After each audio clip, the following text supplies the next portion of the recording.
Aslında sormayı düşünüyordum. Yani bu yayının hedef kitlesi zaten senden danışmanlık alan değil, buna gücü yetemeyenler, açık konuşmak Evet, gerekirse. evet. Elinde bir miktar olup bunu nasıl değerlendireceği konusunda kafası karışık olanlar, kısaca küçük yatırımcılar. Dolayısıyla hani onlara bir iki tavsiye ne söylersin? Yani bu enstrüman üzerinden değil, teorik olarak, felsefi olarak ne söylersin diye soracaktım. Galiba çeşitlilik, Aslında enstrüman portföy, olarak da şunu söyleyeyim sepet. bir. Yani Hı çok hı. merak ediyorlar.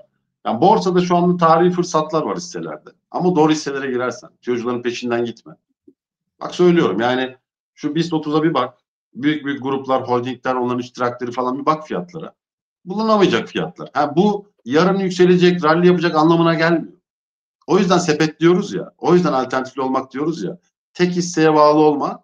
Tek hisse de değil. Borsada tamam bütün paran borsaya da bağlı olmasın zaten. Alternatifli ol. Dışarıda da paran olsun. Hep anlatmaya çalıştığım şey küçük yatırımcıya bu. O zaman ne olur biliyor musun? Piyasa seni yönetemez, kontrol edemez. Sen piyasayı kontrol edersin. O zaman hiçbir manipülatör senin hakkından gelemez, sen onların hakkından gelirsin. İşte bunu çok vermeye çalışıyorum. Ama şunu da görüyorum. Böyle sıkıntılı dönemlerde arkadaşlar izliyorlar, takip ediyorlar, böyle bir rahatlıyorlar. Ama piyasa bir yukarı döndüğünde tüyocuların peşinden gidiyorlar. O tüyocular da tahtacıların, manipülatörlerin adamı oluyor. Seni bir yere çekiyor. Maalesef bütün paranı, yılların birikimini koyuyorsun. Duygularını sömürüyor. Günün sonunda sen kaybediyorsun. Kaybetme. Bak hep söylediğim bir şey var. Zor kazandığını kolay kaybetme. Doğru. Yani öyle Emre Şirin'e de tek başına güvenme. Emre Şirin dinlediğin gibi başkasını da dinle. Oku, araştır, bilgi sahibi ol. Çünkü ben sana bir şey söylerim. Ya pardon diyebilirim yarın. Belki sahtekar vereyim. Ama kaybeden sen Ya da olursun. yanıldın. Yani illa Ya da sahtekarlığa da yanıldım. gerek yok Ya da tabii. yanıldım. Yani çünkü siyaset o kadar belirleyici ki Simge. Yani tüm Doğru. dünyada bak rasyonel bir piyasa analizi yapmana izin vermiyor. Ha benim analizlerim şimdi mütevazi olmayacağım. Birebir tutmasının sebebi ben işin içine siyaseti, küresel Hı konjonktürü hı. katıyorum Hı yani. hı. Sadece teknik temel bakmıyorum olaya. Yani bu ekonomi yönetimi ne yapar? Aslında ne yapmalı ama şu an ne yapabilir? Ve bunun peşinden bizim başımıza ne geliri düşünerek çok kafa yorarak analiz yapıyorum. Küreselde de aynı şeye bakıyorum. Yoksa Türkiye'de enflasyonun yanlış olduğu, faizin yanlış olduğu, doların yanlış olduğu yerde sağlıklı bir piyasa analizi olabilir mi? Mümkün değil. Olmaz yani. Ağustos'un sonunda borsalara satış, altın gümüşe yükseliş dedik.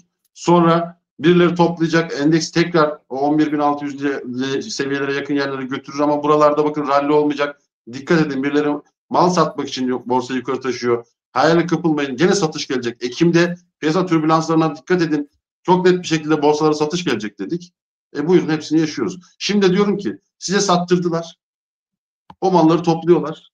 Tekrar yukarı sürecekler. Bu kadar net. Ama tekrar şunun altını çiziyorum. Zarar görmesin kimse diye. Portföyünüzü lütfen çeşitlendirin. Evet. 2 günde büyük paralar kazanma hayali kurmayın. Yedirmezler size. Yedirmezler. Altın tepside sunmayacaklar size o karları. Ne yapacaksın? Burada portföyün düştüğünde toplayacaksın. 1-2 ay konjonktüre bakacaksın. Yükselişte kısmen karını alacaksın. Tekrar düşüş olduğunda tekrar malını artırarak toplayacaksın. Böyle böyle ilerlemek zorundasın. Döngüler çok kısa artık. Çünkü sağlıklı bir siyasi ortam yok. Sağlıklı bir ekonomik ortam yok. Sağlıklı bir küresel ortam yok. Umarım anlaşılabilir olmuştur. Asgari ücret belirsizliğini sormak isterim. Şimdi ilk toplantı pek olumlu sonuçlanmadı takip ettiğimiz kadarıyla. Ama zaten toplantının olumlu sonuçlanmasına dair bir beklenti var mıydı? Ben ondan da pek emin değilim. Zikredilen oranlar da pek iç açıcı değil. Evet, enflasyon hedefi tutturulamayacak gibi görünüyor. Sayın Mehmet Şimşek bile kabul etti bu durumu. Ancak orada yapılması planlanan zamsa sanki o hedef tutturulmuş gibi ya da yani çok yakınındaymış gibi zikredilen oranlar milyonlarca kişiyi ilgilendiriyor. Sadece artık asgari ücretlileri de ilgilendirmiyor üstelik bu oran. Özellikle özel sektörde çalışan milyonlarca beyaz yakalıyı ve orta derecede çalışanı, yani üst düzey yöneticileri değil ama milyonlarca özel sektör çalışanını da çok yakından ilgilendiriyor. Çünkü asgari ücrete yapılacak zam oranında onunla da yapılacak oran belirlenecek. Beklentin ne yönde diye sormak isterim. Şimdi birkaç tespit yapayım. Bu asgari ücret tespit komisyonu değil, dostlar alışverişte görsün komisyonu. Zaten baştan verecekleri rakamı zaten kafalarında biliyorlar. Oraya işçi temsilcisini götürmenin falan anlamı yok. O sendikalarımızın da artık ne halde olduğunu hepimiz biliyoruz. Yani hep söylediğim bir şey var. Lüks Alman arabasına binen işçi temsilcisi olmaz. Böyle bir işçi temsilcisinin olduğu yerde zaten hani o işçi hiçbir şey elde edemez. Onu bir geçelim. Diğer tespitim şu. Yaz aylarında çok konuşuldu ya hani asgari ücret enflasyona yenildi, artırılmalı mı, ara zam vesaire. O zaman şu tespiti yapmıştım.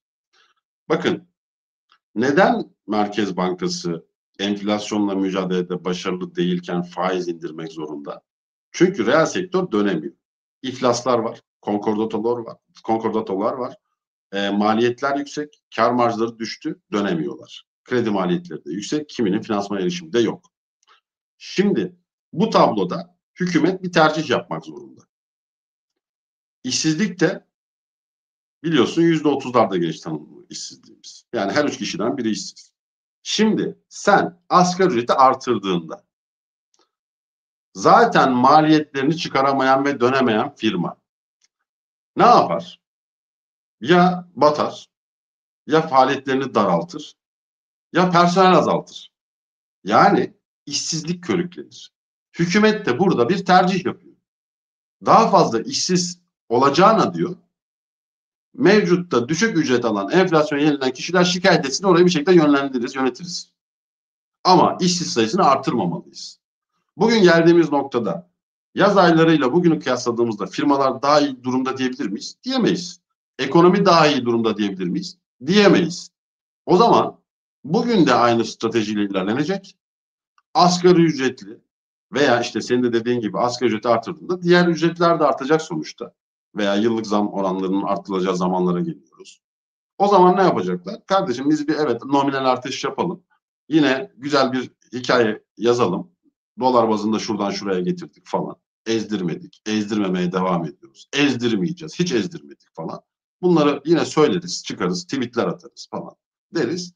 Ama belli bir oranda yapalım. Niye? Firmalar işçi çıkarmasın. Zaten dönemiyorlar. Tercih bu yönde. Olmaya devam edecek. Maalesef bu. Bu çalışan kesim için kötü. Çünkü zaten alım gücü eridi. Bak bugün 28 bin lira dediğimiz açlık sınırı 31 Ocak itibariyle asgari ücret hesaplara yattığında muhtemelen 31 bin, 32 bin, 33 bin bakacağız. Ama oralarda olacak. Bugün Morgan Stanley dahil uluslararası kurumlar yönlendirmeler yapmaya başladılar zaten. Ne diyorlar? İşte %20 civarında bekliyoruz. Yahu %30 yapsan ne olur? Yine açlık sınırının altında, daha maaş ele gelmeden açlık sınırının altında yaşamaya devam edecek bu insanlar. O yüzden bu sistemde çalışan kesime, sabit gelirli kesime olumlu bir şey söyleyemiyoruz maalesef. Emekli için de böyle, memur için de böyle, beyaz yaka için de böyle.